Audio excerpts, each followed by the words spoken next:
MLS Aces Podcast, episode 360. Yep, I almost said 260. 360. This is your host, Tom Sweezy, joined once again with Jason Vivang. Jason, how are you making it out of the freezing temperatures in Chicago right now?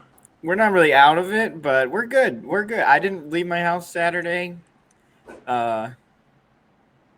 Yeah, it's fine. I don't know. At this point, whatever. Like, it was cold, but now, like, this week is going to feel so much warmer. Like, now I'm like, it says 20 degrees next weekend. I'm like, okay, that's like, do I even need a coat? It is absolutely insane to me how that city has tricked you into thinking that this is fine. Okay. It's so funny. I walked outside on Friday. It was like negative 30. Yeah. Just completely bundled up. I had 2 pairs of sweatpants, 2 coats on, a sweatshirt, a hat, a scarf. This is I'm coming just, from walking someone down the street going like, what is happening? It was a real feel of 1 degree today, and I can understand that that's cold by me.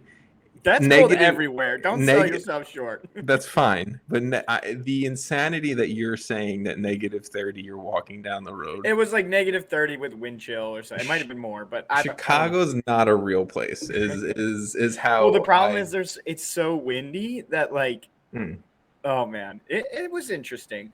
But it's always like it's the 3rd week of January is always the coldest week in Chicago, or the 4th week of January, whatever it is. It's always this time of the year, and then it gets warmer. And like, I'm already looking at the. I'll pull it up right now. I think Tuesday of next week is a high of like 30, which is awesome. Like, that's warm. Yeah, high of 30, low of 21. I will tell you this, and I will tell the good listeners who someone's in California going, "Are you kidding me?" No, we have a good listening population in California, but we also have one in Florida as well.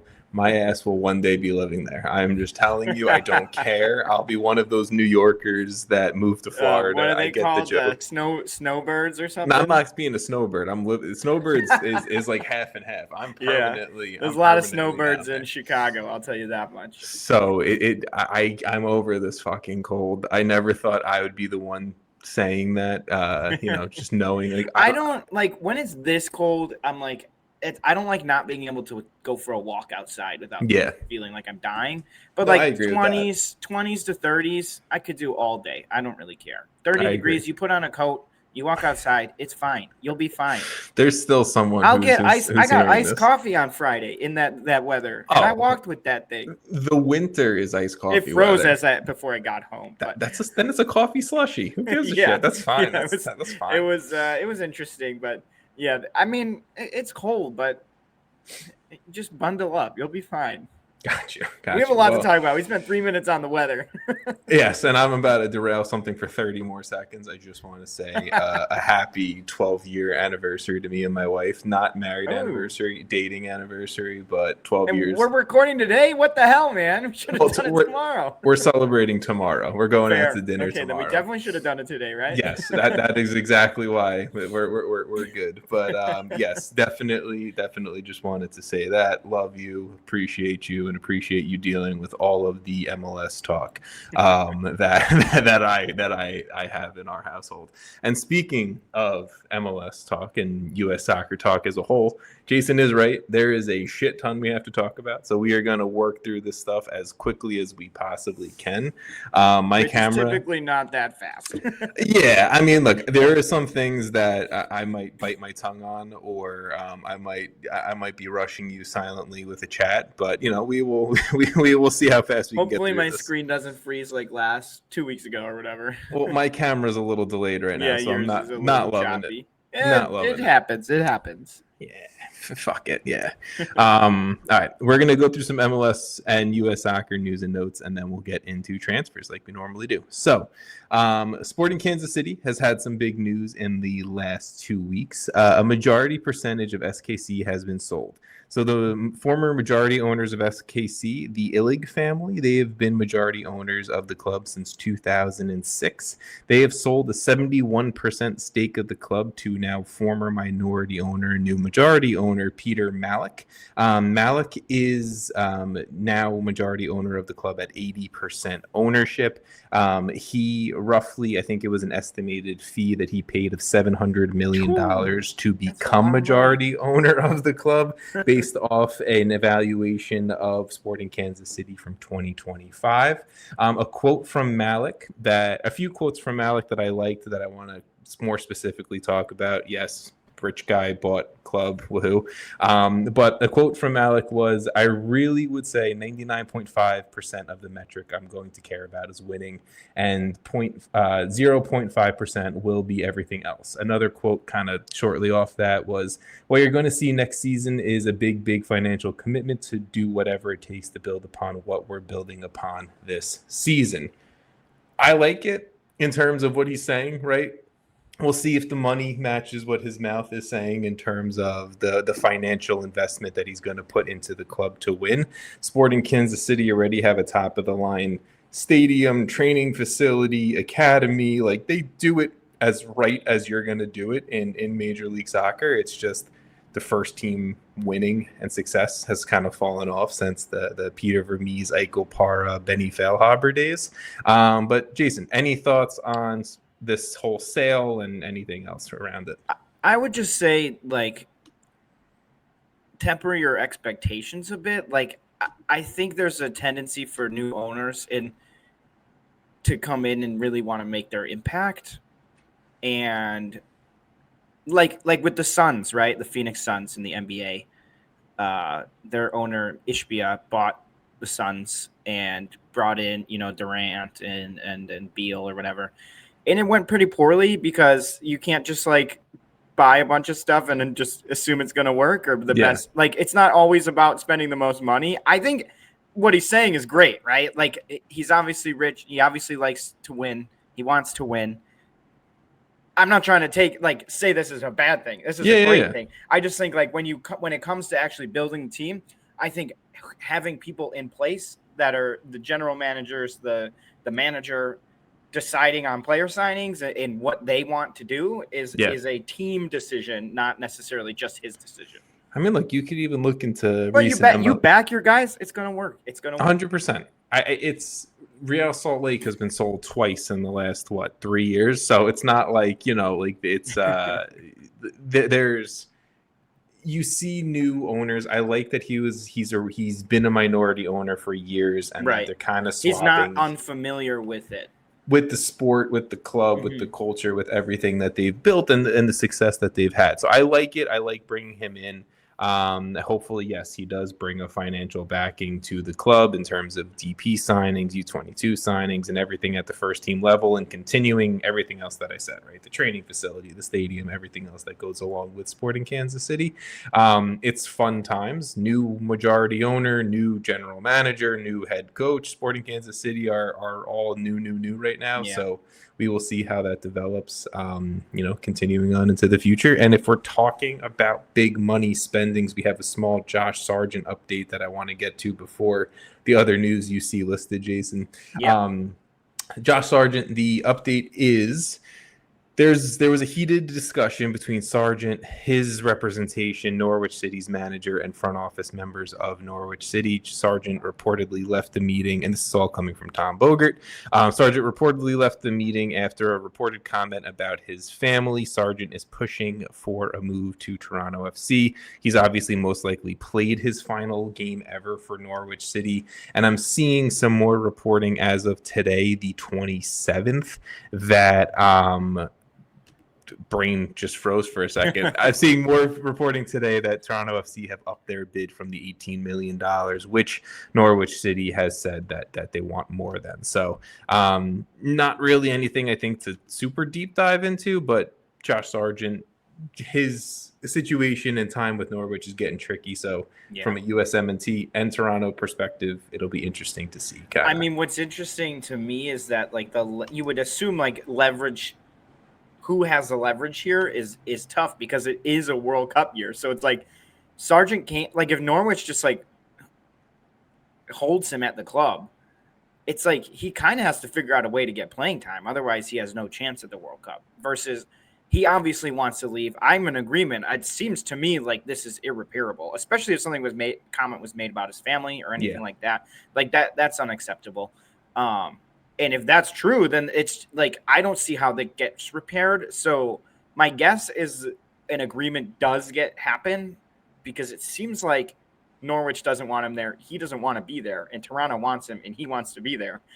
It's just an agreement on the fee, and I'm assuming Norwich is obviously trying to get as much out of them, but like he doesn't want to be there, so they don't have that much leverage in the money-making thing outside of the fact that if this wasn't a World Cup year, I think he'd be gone for probably already. Yeah, no, for but sure. I think them knowing like, okay, Sargent actually needs to be playing soccer somewhere. Yeah. So, and I don't know, maybe I'm wrong, but like I think it's a weird leverage scenario because of the World Cup in 6 months. I think it's a weird leverage scenario in that sense. It's also a weird leverage scenario that it's very public, and teams that Norwich, I'm sure, are calling upon to try to find a replacement striker are probably like, well, you're about at least 18 million that you want to spend on a new striker. Oh, guess what? Our striker costs $18 million. Like it's probably one of those things as well. So does the window close at the end of January? Yeah, it does. Yeah, or it ends February 2nd, I think. Yes. So they're running out of time too. I mean, likely when the next time we talk, we're gonna know something. Apologies. So we will talk about it. I'll transition right into that right now. But the MLS transfer window, we got some updates around the transfer windows, the dates, and MLS mechanism tools and all of that stuff. But you are correct. I'm pretty sure the European or the English transfer window at least closes February 2nd. But for Major League Soccer, here are some updates. So the winter transfer window, so this current transfer window, runs through January 26th, which as of recording was yesterday, through March 26th. So we have a 2-month transfer window for the primary MLS winter transfer window. Then the summer transfer window has been extended. It's going to run from July 13th through September 2nd. They're extending it for the first time in 20 years to hopefully align MLS with more of a European window to allow for transfers in and out of the league come the summer window to hopefully allow for clubs to, I guess, do a little bit more. I think the one example Tom Bogert threw out there that made sense was the Tani Oluwaseyi and Joaquin Pereira sale or lack of sale for Minnesota. They sold Oluwaseyi. They got a really good offer for Joaquin Pereira, but didn't have enough time to find a replacement because it was like 2 days before the window was going to close. So a situation like that should, in theory, be avoided. But that is the dates of the change dates for the transfer windows. The Canadian clubs, so all Canadian clubs, so Vancouver, Montreal, and Toronto, they are going to fall onto the U.S. transfer window schedule, not with Canada's. So that's an advantage for Canadian clubs as well to not kind of be behind the 8 ball there. So any comments about the transfer window dates before I talk about the mechanisms, Jason? Not much, I don't think. That's fine. I mean, I think they're still like, I'm assuming as they get into the new schedule, it'll start to align even more. But I think you do this.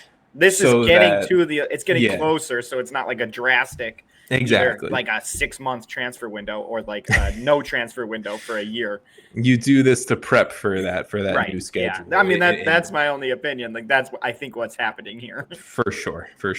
And then the 2 MLS kind of roster rule or roster mechanism changes that I like both of these, but we'll talk about it a little bit.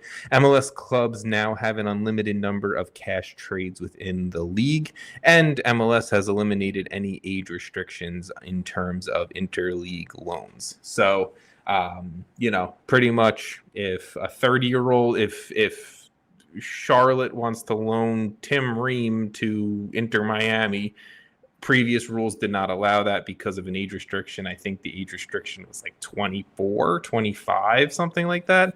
Now there is no age restriction. So if Inter Miami, let's say, need an emergency center back and there's a club in MLS that's willing to loan them that center back in the summer transfer window, you can do that. And then in terms of the unlimited number of cash trades, it was last year, teams were only allowed to buy 2 players and sell 2 players in terms of inter-MLS cash trades. Now that's unlimited, and we've already seen clubs doing this and acting upon this rule that we will talk about. But any questions, comments, points there? I think Jason? like the cash trades. I mean, I like the removing the age restriction. I think that just, I don't know. Like, there's no reason for it to really be needed. I think the unlimited cash trades, like, we're just scratching the surface already, and we're getting some pretty big cash trades. So I think like this opens up so much for teams to build within MLS in essentially with whatever money they want, which I do feel like it's early, but I feel like this could lead to less not variety, whatever the word is to say. Parity? Like, parity, yeah. I think it could. I'm not saying it will, but I think there's like a chance that it could. We will talk about it for sure. It is going to be a large based on the start of how these cash trades are going. It's a little bit raising some alarms. Yeah, I mean, look, we'll talk about Inter Miami. That's the big, the big talking point around these cash trades. There's just a few other things I want to quickly touch on in terms of news and notes from around U.S. soccer. One quick thing: if you haven't read Paul Tenorio's article on The Athletic about Adrian Heath, please go and do it. Yeah. It's absolutely fucking insane. Incredibly well written article. I mean, Paul Tenorio is the man, and that's his thing. And he has a book coming out, The Messi Effect. Coming out this summer for the World Cup. I guess free advertisement there, but I love. Hey, we like Paul Tenorio. Love Paul's work. Cool. So exactly. So I'm fine supporting people that we like, and in the U.S. soccer community. It's not, exactly. It's been growing, but it's not huge, right? So yes, but I mean, look, the Adrian Heath article is insane. Not even going to try to describe it, but just glad he is safe and it is like worth that article is like why you pay for The Athletic. Like it's just perfect. It's just such good journalism. It's super interesting article. It was like I was getting choked up a bit reading it.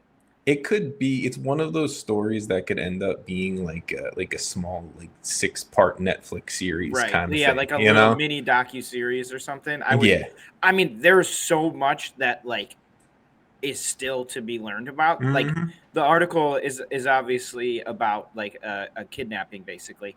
Yeah. But there's so much more to it that like obviously it's an ongoing investigation. There's things that are kind of left out or kept gray. There's a lot of questions I had coming out of it, which is fair because it's an ongoing investigation. But it's like, it's insane.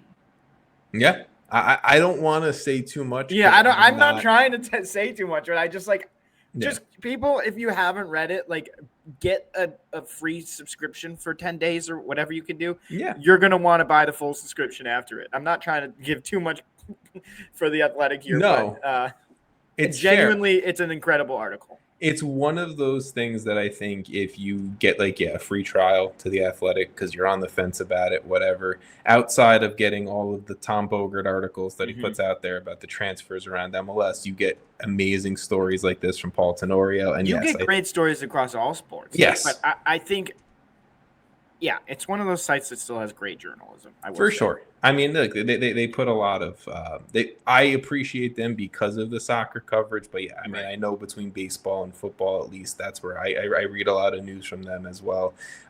Football, I don't really, but I mean, I read mainly like basketball or obviously soccer articles, but football I'm not as big on. I think like just it's at this point like there's not. You kind of have to pay for journalism these days.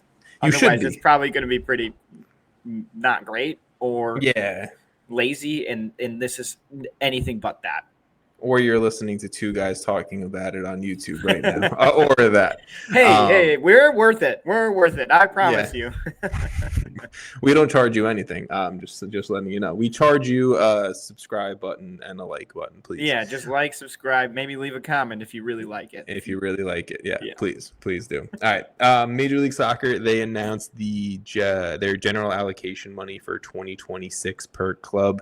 Anything really stand out to you here? A lot of clubs have a lot of GAM because at one point not too long ago, clubs were at 0. I get doing it in alphabetical order, but this would be so much easier to read if it was like from most to least.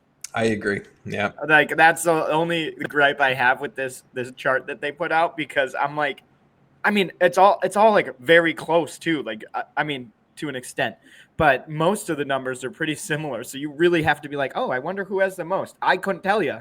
I think it's Minnesota. RSL. No, it's Minnesota. It is Minnesota. You're right. Yeah. It is Minnesota. Is RSL only because second? RSL's second. Yes, I think so. Yeah, it's hard to tell though. I'm just saying, like, they could have had this one and then had one next to it that was sorted by just a small change. I get you.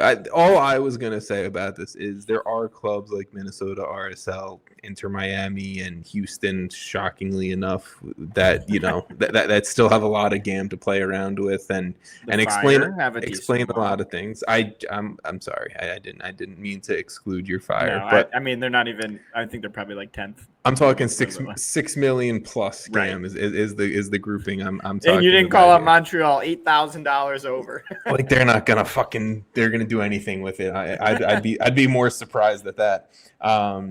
All right, the last piece of news before we get into transfers, and we'll start with the Inter Miami thing with transfers, is USL. So United Soccer League, USL, they have announced as of today, the 27th, their newest first division soccer league is going to be called USL Premier. How original.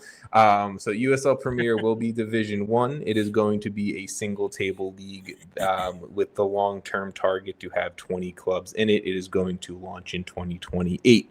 Then the USL Championship will still remain Division 2 in the United States. It is going to be a single table league with the long-term target of having 20 clubs in it. And then you have USL League One, which is going to remain Division 3. It is going to be set up as more of a regional formatted league to help kind of grow the game nationally where need be, kind of, I guess set up like maybe Southeast, Northeast, out West, whatever it may be.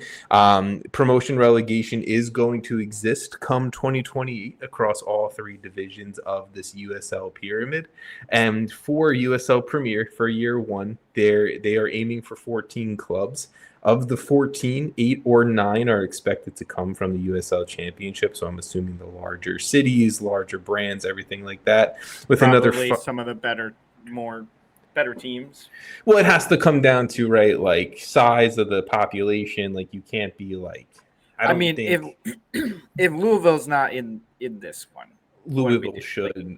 What are we doing? I'm assuming Las Vegas is going to be one. I'm assuming Sacramento is going to be one. Tampa Bay, probably. It's those kinds of clubs.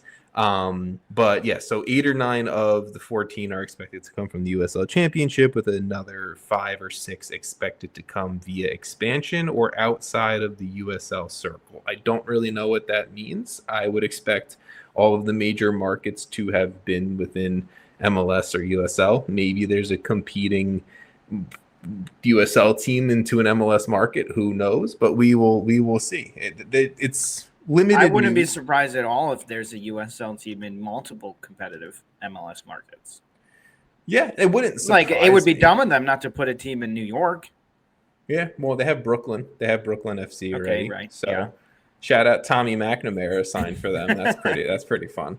But it's limited updates, but it is an update from the news we got from USL months ago in terms. We're gonna get a ton of updates in the next year and a half. Like if it's 2 years out, so this is gonna be fast.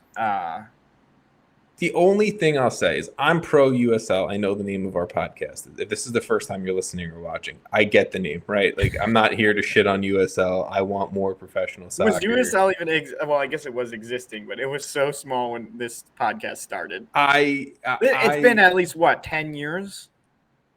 Of the first of USL Championship? 15. No, of this podcast. Oh, we're 9 years. 9 years. And I probably joined around seven or something 8, like that. Maybe. Yeah. I don't know.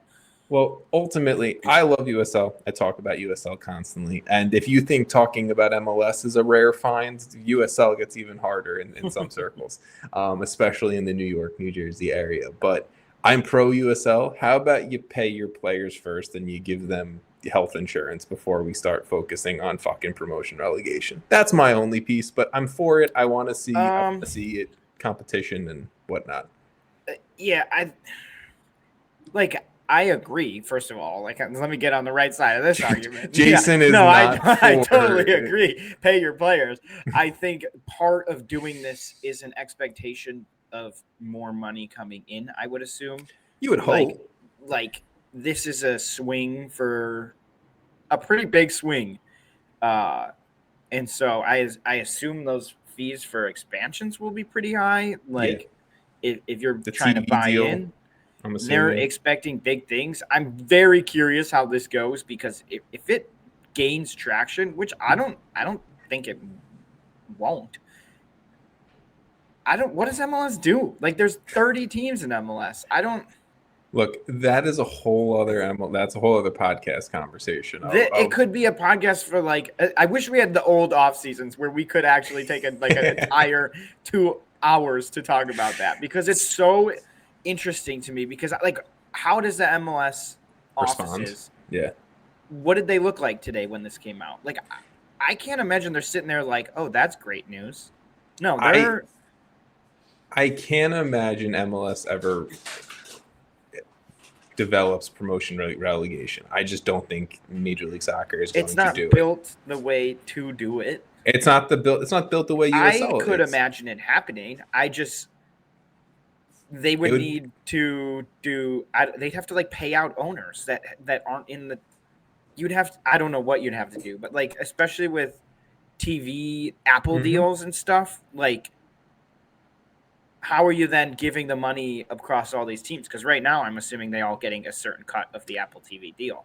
The amount of money that's guaranteed right now in Major League Soccer with the Apple deal and with Messi's arrival, and I'm sure what will come from the 2026 World Cup and everything. I'm not one of those guys that gets in the weeds of it. Do you see Don Garber wanting to stop adding teams and making more money? Because I don't see that. And so if he wants to keep adding teams like he has been doing, there's so many teams now. Since we've started this podcast, I feel like we've doubled in size of MLS. I would have to actually do the math. Yeah, I would have to go back to, I think it's the 2017 season. It's at least Orlando, Nashville, Atlanta, NYCFC, LAFC, St. Louis, Charlotte, Miami, Minnesota? Yeah. Minnesota. That's 10 teams already. That's Cincinnati. Yeah. San Diego. Yeah. Austin. Yeah. That's 13 teams. So we're literally, and that was just us naming it in 10 seconds. So off the top of our head, yeah. Yeah, we're already getting close to double in size. So I don't know. Is there more expansion on the horizon? I can never keep up. But not announced, but I do think at some point there's going to be an inflection point because obviously the MLS clubs want to make more and more money. Look, whether unless there's a point where MLS rolls out their own second division and we're expanding into a second division MLS, that's the only way it would work. But you have 30 teams. Right now, I can't imagine going way more. Even 2 more would be so much more. I don't think. I honestly 15 and 15 feels like the right number if you're going to keep it as one league. But if you're to your point, if they were going to do an MLS Division 2, you would need to probably drop 5 to 10 teams from which how is any owner who's paid $1 billion going to accept that? My opinion of the entire situation is we're either going to have Soccer Wars 2.0, old school NASL versus MLS days, or this is all just going to never actually happen and Major League Soccer buys out USL and it just turns into a larger thing. It's exactly that, I think. I'm pretty sure what's going to happen. But in that case, promotion relegation might happen. If Major League Soccer buys out USL and look, you have 30 MLS teams, you have your USL Premier plus probably some USL Championship teams plus USL League One. Well, that would be maybe the third tier. Well, I'm saying you have now you have MLS Next Pro teams, USL 1 teams, you have USL Championship teams. I mean, you MLS couldn't teams. have MLS Next Pro teams, or you'd have to rebrand a bunch of them probably to actually pull this off. I'm just saying. You couldn't have Timbers 2 competing against the Timbers.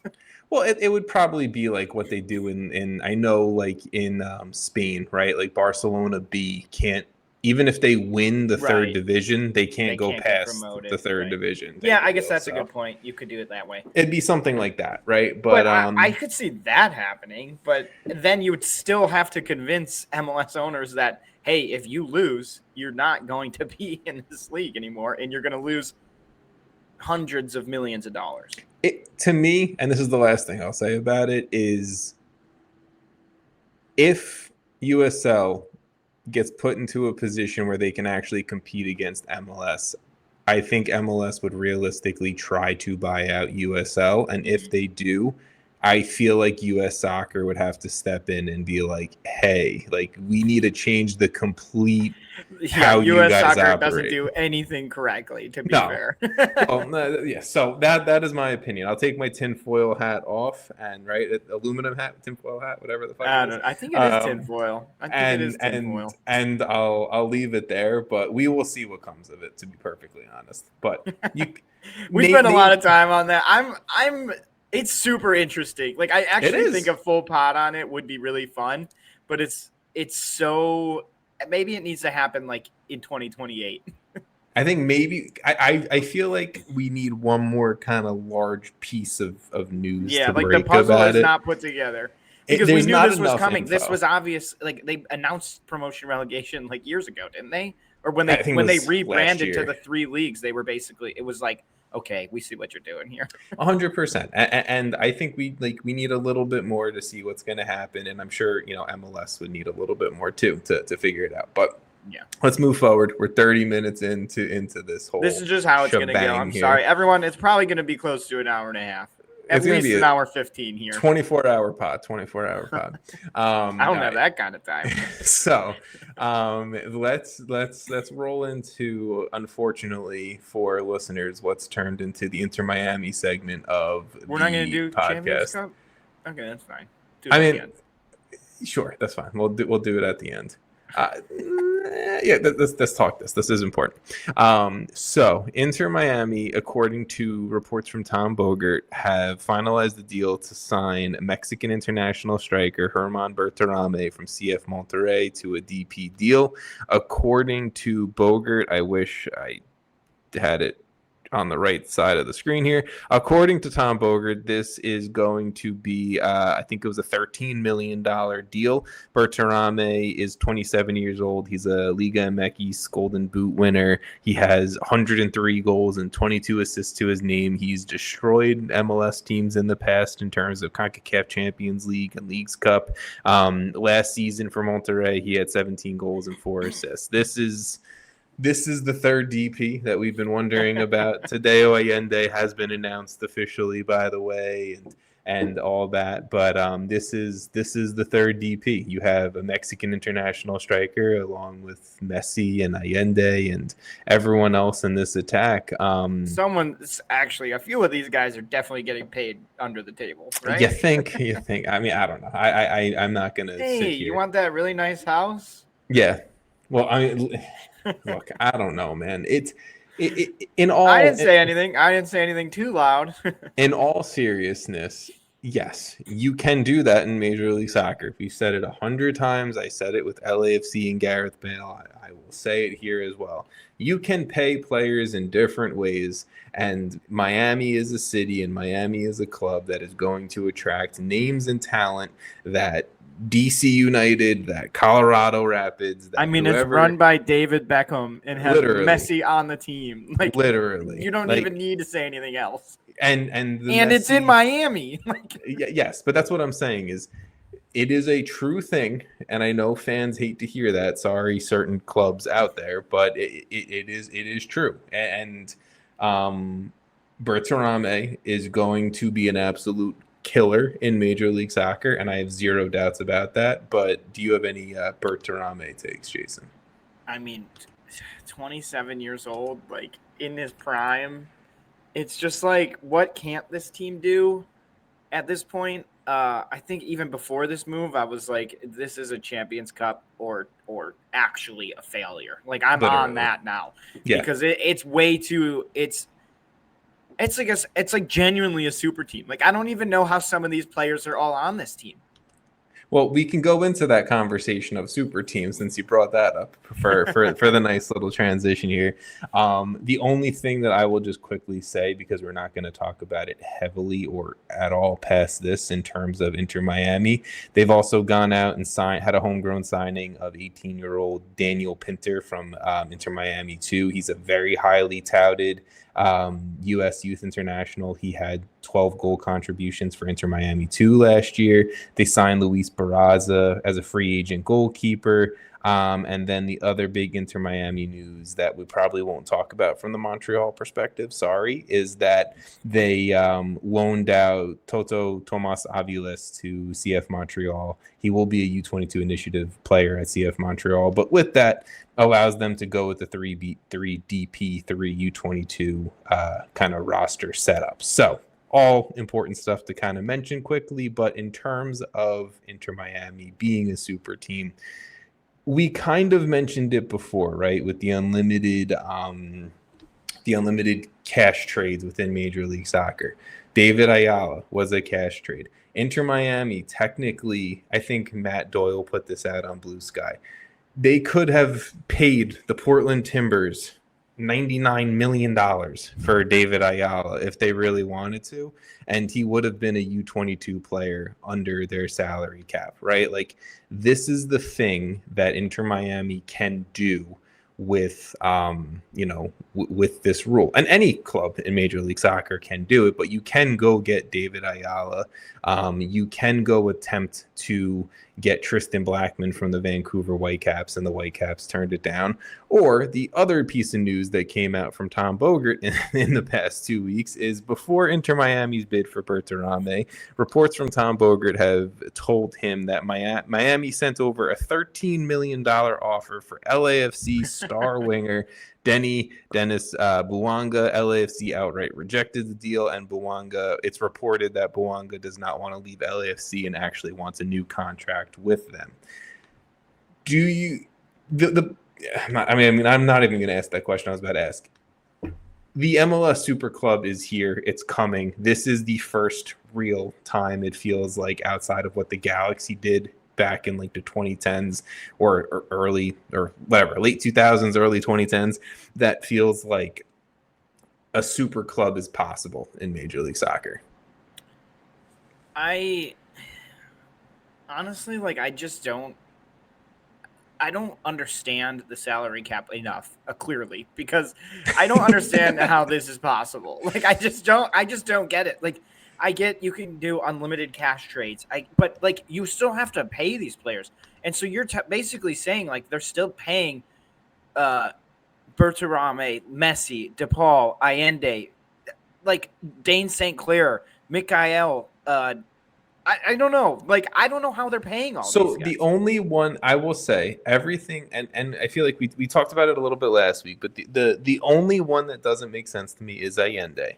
But the other ones make sense. You have your 3 DPs or whatever, 2 DPs. Which you can pay basically whatever you want. You can pay whatever the fuck you want. Okay, so Berterame, Messi, DePaul, done, right? Doesn't matter. Ayala, Silvetti, and Velasco Segovia are the 3 U22 players on this roster. If you're a U22 player, you hit the salary cap at whatever number it is. It's like 800,000, I think. I don't know what it is. It might even be less than that, but it doesn't matter. If you're a U22 player, you hit the salary cap at that number. You can be paid $300 million a year, but you hit the salary cap at whatever number. So you exclude those 3 players. So the only one that's like the big question mark of how the fuck he did it or how the fuck Miami's doing it is Allende, to be perfectly honest. St. Clair. Dane St. Clair's getting $1 million a year at minimum. But even if he is, you have GAM and you can buy down his contract hit. Why do they do this, man? And they have $6.5 million in GAM. Well, I better see that number go down. Well, it should go down, yes. But so you have, and Mikael's alone, who they brought in. Noah Allen's still on a homegrown contract. Ian Frey's still on a homegrown contract. Suarez you can buy down with GAM. So everything it really is doing, like the perfect storm of situations that worked out for them. And I know people are furious probably about some of this, but I don't know if I'm I don't know if it really bothers me as much, because I don't know if they're I hate to be like, oh, they're cheating. Like, I just don't think in real maybe I'm naive, man, but I just don't. People are just outright cheating. It's not that long ago that they literally got caught cheating with Blaise Matuidi, being an extra DP on the roster, but. Different ownership. Other MLS clubs have been caught cheating. Different front, yeah. I'm just saying specifically with the team we're talking about. Right. Not different ownership. Different front office group was running that team compared to what this team looks like now. I don't think Inter Miami are cheating. I will just perfectly say that, and I'm sure people are gonna immediately hate me for that one. But I don't think they're cheating. I just think they're using the advantage of their city, Lionel Messi, David Beckham. They have acquired a lot of GAM when we talk about the sales of Robert Taylor. He was a huge GAM pickup from the trade with Austin last year, right? So they know they're running the books. Maybe it's very tightly. It's very, very tightly. I'm not saying it's not, but they're doing everything again. Do I think maybe use my private jet? 100%. But I think that's happening at most MLS clubs. I'm not going to say all, because I don't know if I'm not going to loop everyone in there, but I would argue that that's probably happening. I don't think Youngman's Son's going a day without, you need something? No, come on. 100%. I think, and again, I'm sure Christian Benteke was doing similar things for DC United players or DC United youngsters when he was with the team the last few years. He openly said he loved the young talent at DC and hanging out with them and molding them and everything. So I think the Fire are probably doing. I think there's probably a lot of reasons why. Robin Lod's now on the Fire.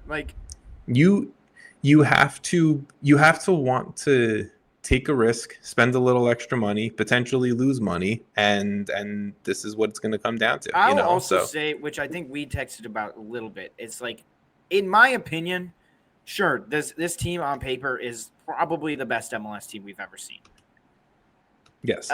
They won MLS Cup and proceeded to honestly get so much better. It's not even much better. Get better. They got goalkeeper of the year. They got a Golden Boot Liga MX player.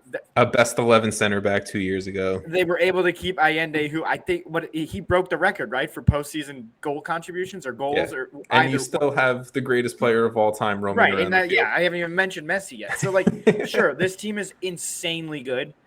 It is not guaranteed that they win anything. I challenge that point. I think it's almost guaranteed that I don't think it is. Well, nothing in life is guaranteed, sure. I'll say that. But it would surprise me heavily if Inter Miami don't. I'm not saying I would. Okay, if I'm going to say what percentage I'd have at them winning an MLS trophy, 90%, 95%.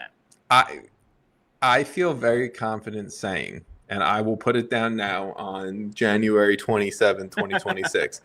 Inter Miami are winning at minimum 2 trophies this season. I think 2 trophies. Yeah, I mean, I think you could probably say 3 and still feel pretty comfortable with that, right? I think you could argue that there's just a lot of games. Also, they're winning Are we counting Leagues Cup? Because I don't want to count that trophy. Yes. We count Leagues Cup? Yes. I won't count Campaiones Cup. I'm not counting that. Definitely bullshit. not. But okay, well, I Cup, think I don't know if they'll win Leagues Cup. I don't know if they'll care enough. I think they win. I think everything's going to be towards Champions Cup. Jason, this was a team that that lost the Shield by a point last year. Yeah. A point. I know. 1 point. And they've gotten significantly better. So I'm sorry. Really is a bummer. It's really let me have my hope, man. You're wrong. Okay, you're wrong. I know. Okay, they're winning the Shield. Yeah, because when you started saying trophies, I was like, he's probably going to say 3, and I don't even think I would dispute that. Also, when we do our preview, there's absolutely no chance I'm not picking them to win 2 trophies. There you go. I'm not saying that that's not the greatest odds. I'm just saying that you still, when it comes down to the playoffs, have to win in the playoffs. And it's not always that easy. And obviously they just did it. So it's not like, oh, maybe they won't do it. No, we obviously know they can do it. And like you said, the team got a lot better. We've already talked about how much better they are. I'm just saying that it doesn't always work out how it's supposed to. No, also, and that's injuries fair. Exist. That's fair. I will never wish an injury on anyone. No, but it's not happen. like it's impossible to happen, and that could completely change the way we see the season. 100%. I'm trying to give the listeners some hope here, and you're just like 3 trophies, book it now. Why even play? I mean, I kind of feel that way, but it's fine. The team, I also forgot to mention, they also permanently signed Rocco Rios Novo from Lanús. So the amount of goalkeepers on this roster is funny to me, considering I personally think Oscar Ustari's gone. The Luis Barraza signing was weird, but I'm not going to go in depth on Luis Barraza. Sorry. But yeah, I mean, I was just a free agent, like but I'm saying like you don't need to pay 4 goalkeepers. But I would rather have him than I actually kind of I don't know. Baraza's fine. Rios Novo and I don't know. I mean, well, like realistically, it's a stupid conversation. Like that's why I'm saying I'm starting every game if healthy. I am moving on from the conversation. Let's talk about other MLS teams that aren't Inter Miami, because I'm sure listeners are begging for that right now. Too long on that. It happens. It happens. Austin FC, they have acquired winger Facundo Torres from Palmeiras down in Brazil. It is a $9.5 million deal for the new DP to arrive in Austin. He's obviously a full Uruguay international with 22 caps for the South American Giants. He won a U.S. Open Cup with Orlando City. He is the club's all-time leading goal scorer. He is probably, arguably, the best player in Orlando City history in terms of like on-field production, right? I know they've had Kaká, everyone. But in terms of his career, Facundo Torres, 73 goals, 41 assists in 255 career games. And it's not like he didn't play for Palmeiras. He had 10 goals and 6 assists last season for the Brazilian Giants. The club also, just quickly, they waived winger Yader Obrian as well. Facundo Torres didn't expect to see him back so soon, but he's here. So that's kind of my first thought, to be perfectly honest. I actually quietly, I think Austin's having a great offseason. And fantastic. I don't know if Facundo Torres is like I struggle with the Facundo Torres a little bit because I think at his best he's really, really good. I don't know if he's consistent enough to be worth I don't know if he's necessarily a DP. He's a DP, but I don't think he's a number 1 DP, I guess, is my point. I think if he's a number 2 DP or a number 3 DP, great DP. If he's 1 though, it's hard. I don't think he's actually necessarily 1 on this team, but I have more takes on this team, but you go. No, I will just say it in the sense of he is clearly the number 1 DP on this team. If in terms of salary, roster spent, expectations, I would think. All of it, right? Azuni doesn't have many expectations. I also think Azuni at your number 9 is score goals, right? That's your yes. They're asking Torres to be probably 1A of the main creator. I mean, that's so. I actually you go. I was just gonna say, I think he's clearly the 1A DP on this team. He is the name, he is the star. Even with Brandon Vasquez, who he's coming back from his own injury. When Brandon Vasquez comes back, what do they do? The shape of the team, I think, goes to I don't like that idea. 3-5-2, something like that. I feel like you play Facundo Torres and Owen Wolf in the center. Yeah, I don't know. I look. To me, my issue with Austin, my issue with this move is Facundo Torres. He is Orlando City's all-time leading goal scorer. He's not Orlando City's all-time chance creator, assist leader. He was not a pure chance creator. Jaden Nelson, I think, is going to be more of a chance creator winger on this Austin team. I think Owen Wolf might end up being more of a chance creator. I think Owen Wolf is arguably the most important player on this team. There's an argument. That's fine. That's fair. The only thing that I was going to say is you're like, Austin FC. No, it's an argument. It's fine. Austin FC just spent almost another $10 million on a DP in this attack. You have to have this workout between what they've spent on. I mean, I feel a lot better about Bukhari. Bringing in someone who's proven in the league. Like, no, I agree. Whether I think he can be the guy to lead your team to a trophy, I would hesitate a little bit, but I would rather them do this guy. Like, Bukhari obviously didn't work out. I would argue Uzuni almost didn't work out. Like, it wasn't pretty at time. So I think they've already, like, to your point, invested so much in this attack. It's like, okay, at least you're bringing in someone that at his best is a best 11 type player in MLS. Yeah. Will he hit that mark now is another question, but I do like the offseason Austin's having in terms of, like you said, bringing in Jadon Nelson, now Torres, getting Vasquez back from injury is going to make a huge difference. But, like, I do think this team is at least looks more like a real team than it did last year. 100%. They've gotten significantly better, no matter how much you and I love or hate the moves on paper.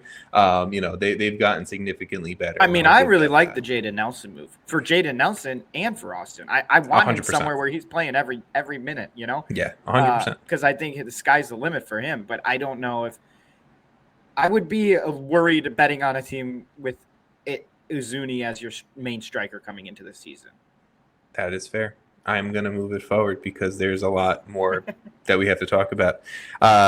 This one is not official, but Tom Bogert is reporting that Alex Freeman, USMNT, right back, center back, whatever you want to consider him on the USMNT, but right back for Orlando City, is off to Villarreal for a $4 million transfer fee plus potential for $3 million in add-ons and obviously a sell-on percentage.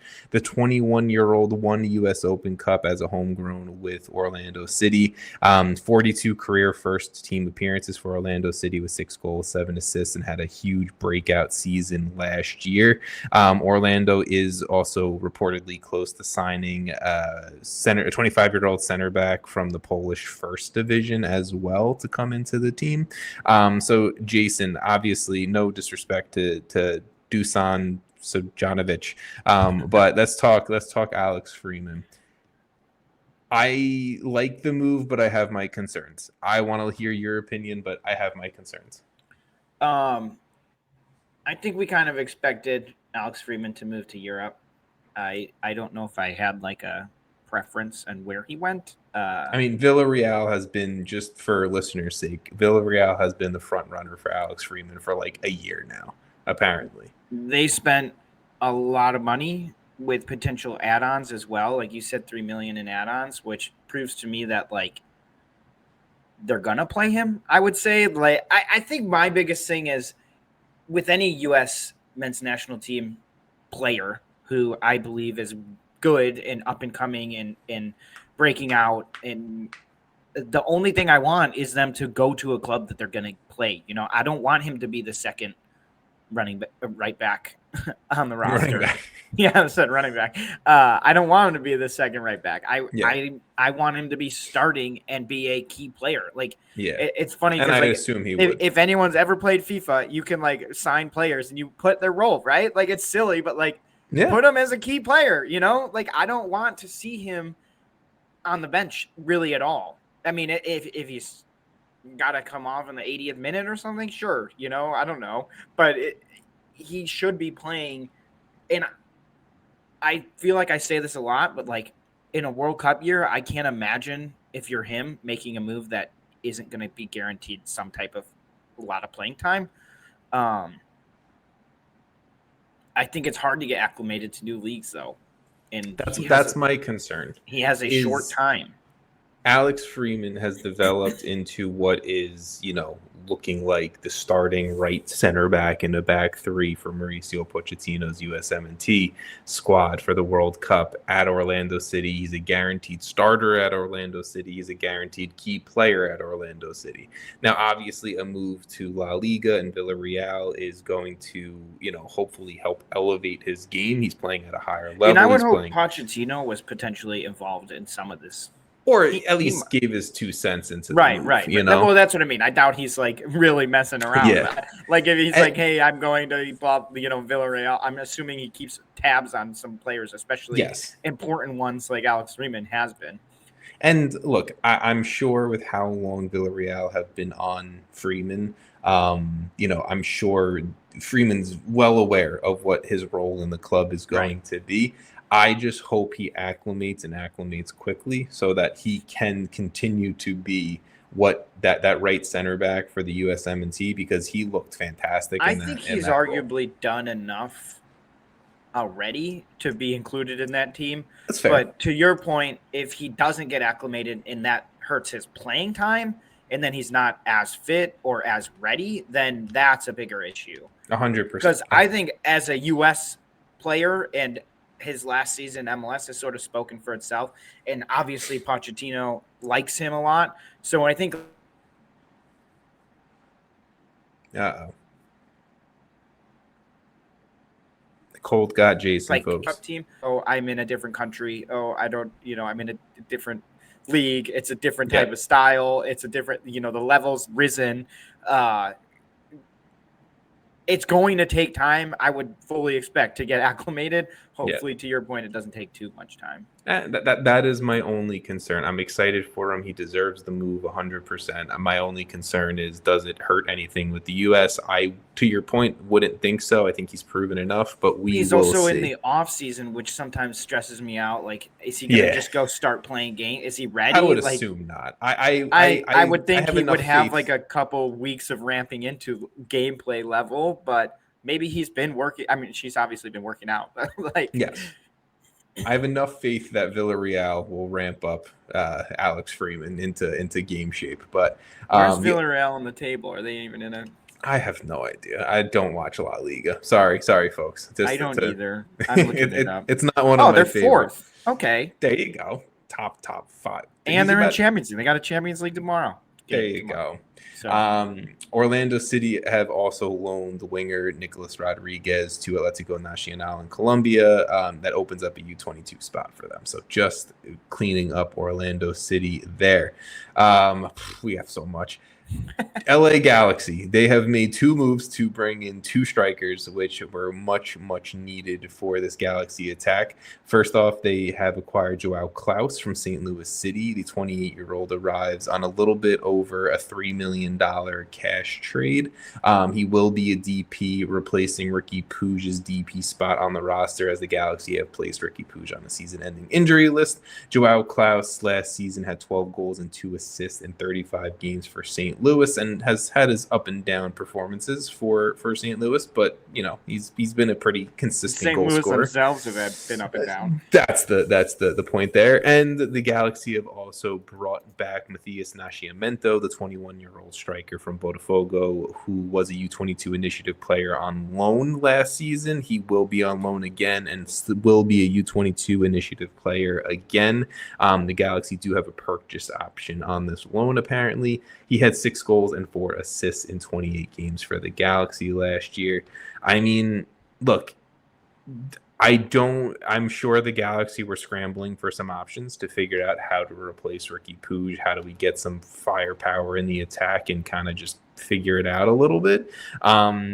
If Joao Klauss ends up being a 1-year kind of like loan option ultimately for that money, then I'm fine with it. I'm not sold that this makes the Galaxy top of the West or anything like that. But, at least you have a dude who knows the league, who's at least scored double digits in this league, and you plant them between Gabriel Peck and Joseph Paintsil, and you hope he can kind of just, be a finisher in the box. That's my hope for the Galaxy. I kind of disagree, but only from the standpoint that I think that this move was more of a Joveljic replacement, which sounds crazy because he's been gone for a year already. I mean, yeah, they haven't replaced him though. I think that was the problem. They didn't replace Dejan Joveljic, and Puig got hurt, so you just lost two of your arguably most important players. I think you could argue Paintsill and Peck are up there as well. So two of your four most influential players are out, either gone off the club or hurt.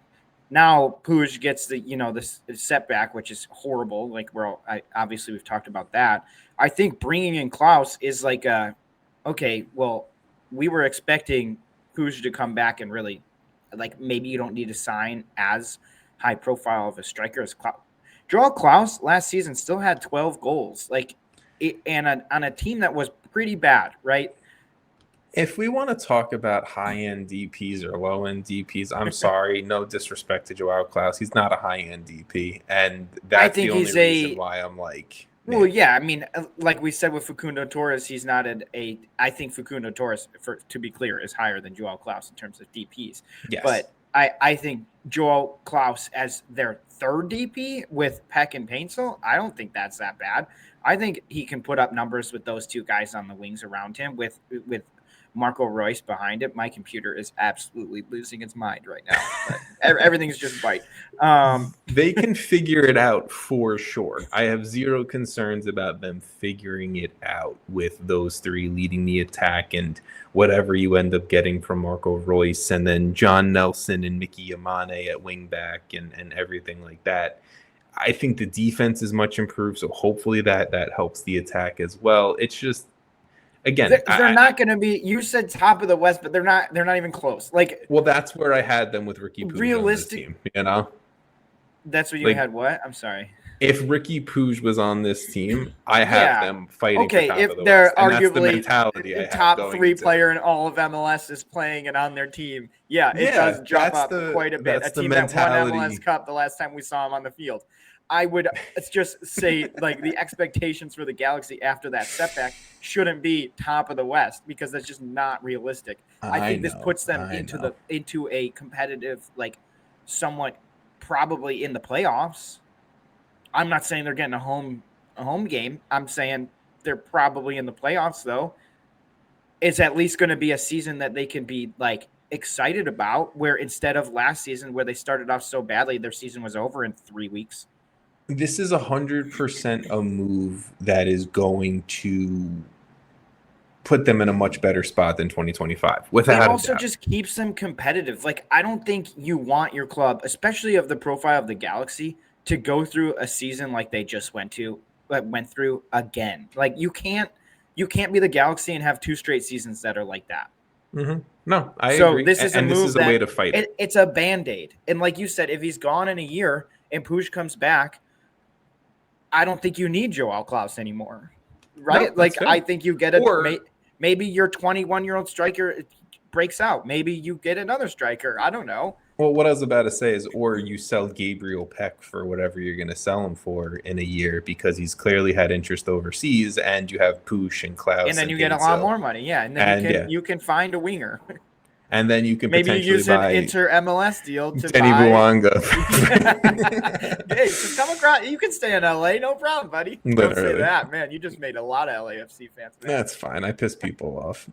Okay, cool. I'm just gonna roll through some moves and get some thoughts here, and then we'll talk about Champions Cup really quick. So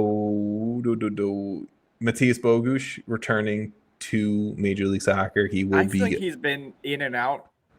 Maybe it's just because he's now in and out, but I just feel like I've seen him on 6 different teams already.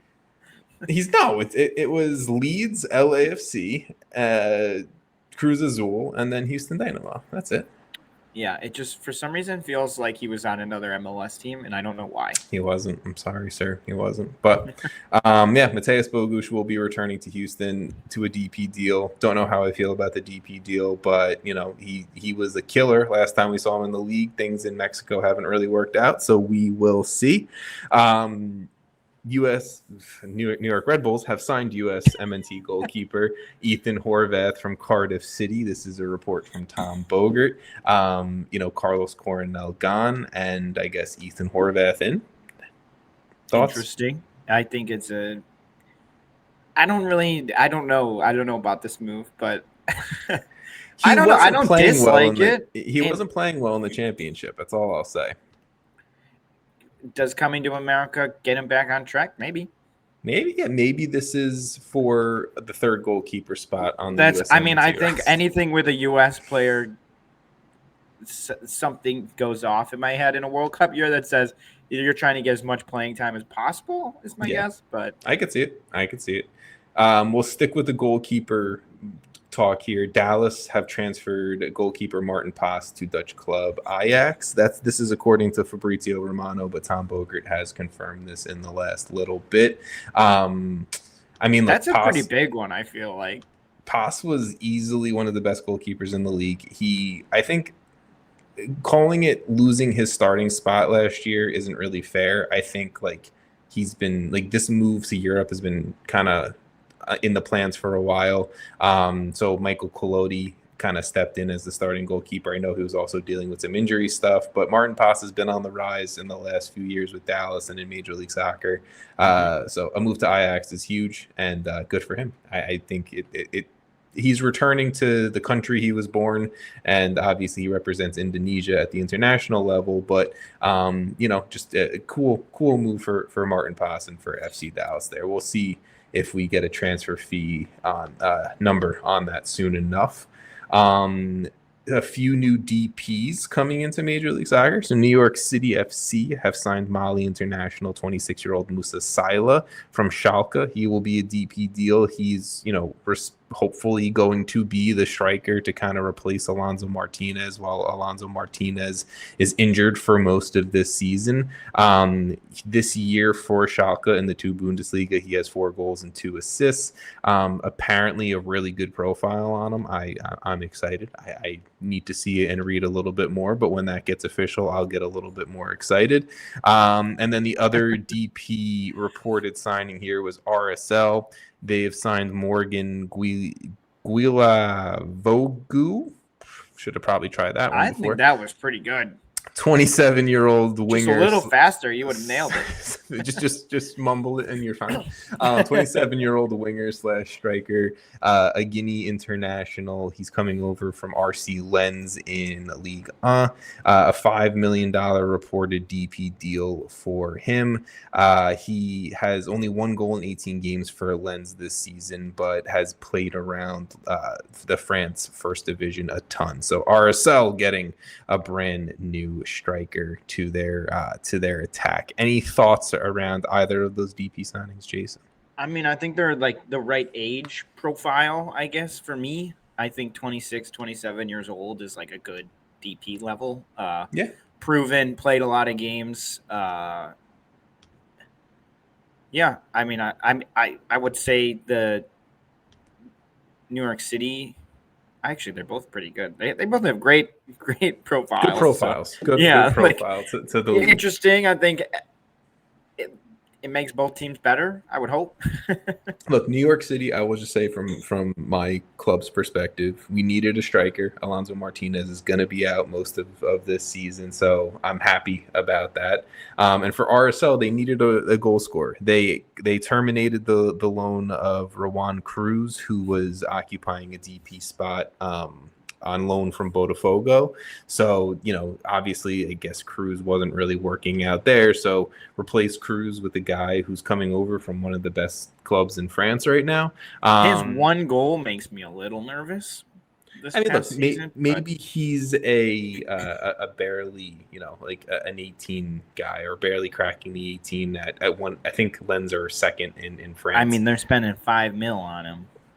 Yeah, he's a full international though. Yeah. That helps. But yeah, so replacing Rowan Cruz with him, they've also brought in Lucas Engel, who was on loan with Cincinnati the last few years, but they brought him in from Middlesbrough, and they brought in a new central midfielder in 29-year-old Sting Spearings from Brøndby. So an experienced midfielder to kind of go along with things there. So RSL making moves to get better, quietly kind of improving their off season.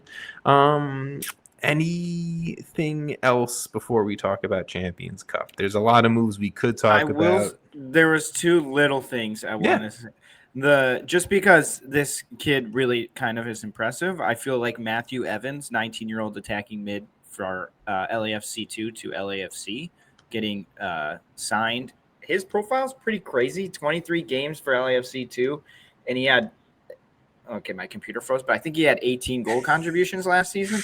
So I can confirm that with you. I would say that's pretty impressive and something to keep an eye on, especially I think LAFC at this point is operating at a level where I have a decent amount of trust in them. Yes, 18 goal contributions in 23 games for LAFC. 2 in MLS Next Pro last year. It will be a homegrown signing. He's 19 and has 2 caps for Guatemala. Is he going to do anything insane? Probably not. But is he going to be able to come on in some of these MLS games and maybe be interesting? I think so. Okay. That's not where I expected you to go with one of your 2 points that you wanted to say, but you're not going to expect the second one either. There's no way you're predicting this one. I just want to give a shout out to Nick Lima, who retired from San Jose.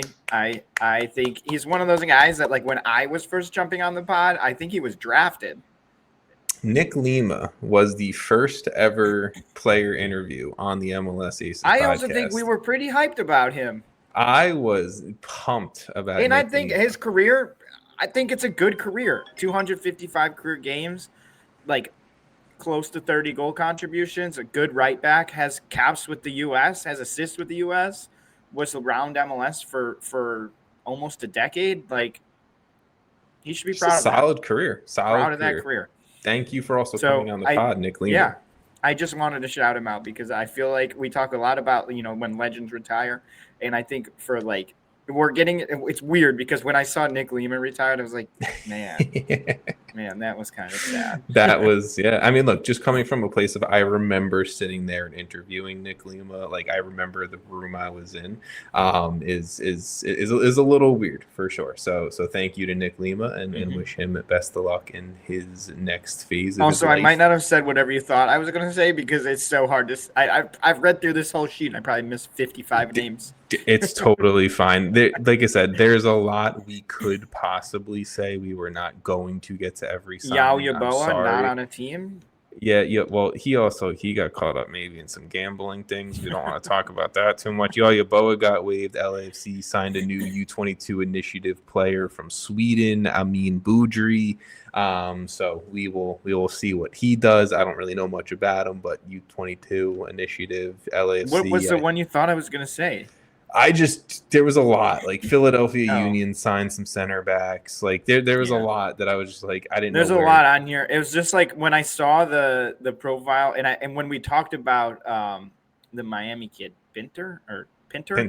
I was like, well, we got to talk about Matthew Evans because that profile is arguably better or just as good. That is fair. We will hopefully get to all of these moves. There's a ton going on. There was a lot that we had to cover first and foremost. So let's wrap things up, Jason, with your game of the week. I mean, we're back. It is the only game of the week.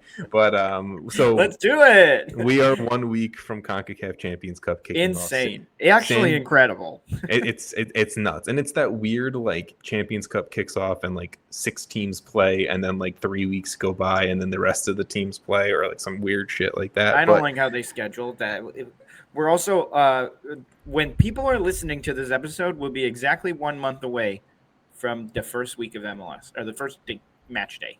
28th 28th of February. I'm Jason almost brings in the positive. facts. At least that's when I know the Fire have their first game. So if it's the 27th of February, then we're already less than a month. Okay, that's fine. That is fine.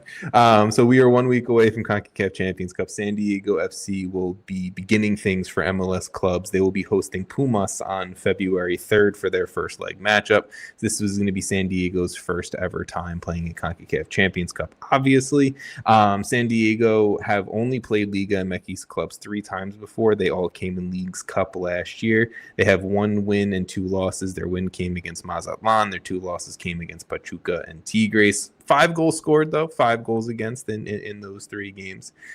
Pumas, they've started off their Liga. Leagues Cup? Did you say those were Leagues Yeah. Cup? Okay, that's what I thought. Obviously, the only I was like, how did they have this? I was like, they're so new, and they have 3 games. And I forgot. Exactly. Leagues Cup games. Pumas, they've started off their Liga MX campaign with a win and 2 draws, 3 goals for and 2 goals against so far. They have 1 more Liga MX game this weekend before they travel up to San Diego on Tuesday night. How do we feel about San Diego? Obviously, I'm trying to decide if it hurts them or helps them that they're playing this week. I don't think they're probably ready. I will just throw that out there. I don't think San Diego's ready though. Oh, sorry, you talking about Pumas? Yeah, I think Pumas are about to have 4 games under their belt, and San Diego I haven't heard much about outside of Chucky Lozano this offseason. So I'm not feeling good. I'll just say that. I'm not feeling good. No. I hope that was they're the like most confident no. You're like, no. Well, yeah, no. Like it's always like this though. It's just like a weird unfortunate way that the schedule won't be this way, right? It's gonna change. We're gonna change. Yeah. 100%. We will hopefully change. But yeah, I guess how is the Champions Cup gonna change for that? Are they gonna change it all? MLS will just be they'll just come off of their break. Yeah, it would be mid-season. It'll be right after the break, and then they'll probably have a week of games or whatever, and CONCACAF Champions Cup. Leagues Cup would but Champions Cup goes too long into the year. Won't they be done with MLS? No. Or they'll be MLS Cup's in like the middle of July. When is Champions Cup usually? Like April. Okay, yeah. So you're fine. It's way more condensed than I remember. Yes. So Champions Cup should be fine. Leagues Cup is going to be the thing that changes, but whatever. So oh no. San Diego, I have my concerns about, but we will see. The only 2 things that I want to quickly mention, and we will talk about next week, Jason, just because we are out of time for this episode. I'm totally down talking next week. Tom Bogert has dropped two pieces of news while we've been recording. Chicho Arango, even though he just signed a new contract with San Jose, is going to be leaving the San Jose Earthquakes and sign for Colombian side Atlético Nacional. He wants to leave the club due to personal reasons. And then the Portland Timbers have acquired American midfielder Cole Bassett from the Colorado Rapids for $2.65 million in a cash trade plus add-ons, which could raise the fee up to $3.7 million, and the Rapids keep a sell-on percentage. That kind of feels like the David Ayala replacement. I kind of like that for both parties.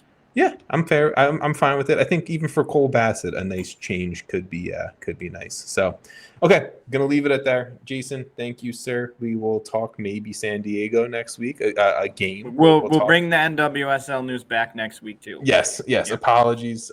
Just congrats to Trinity Rodman, but we'll talk about it more. There's some drama going on though, and I want to hear more about that. So, Jason, thank you. It's actually good. I have another week to compile notes because I was like scrambling for 30 minutes before we started recording. It's all good. Listeners, viewers, thank you guys, and we'll talk to you guys next week.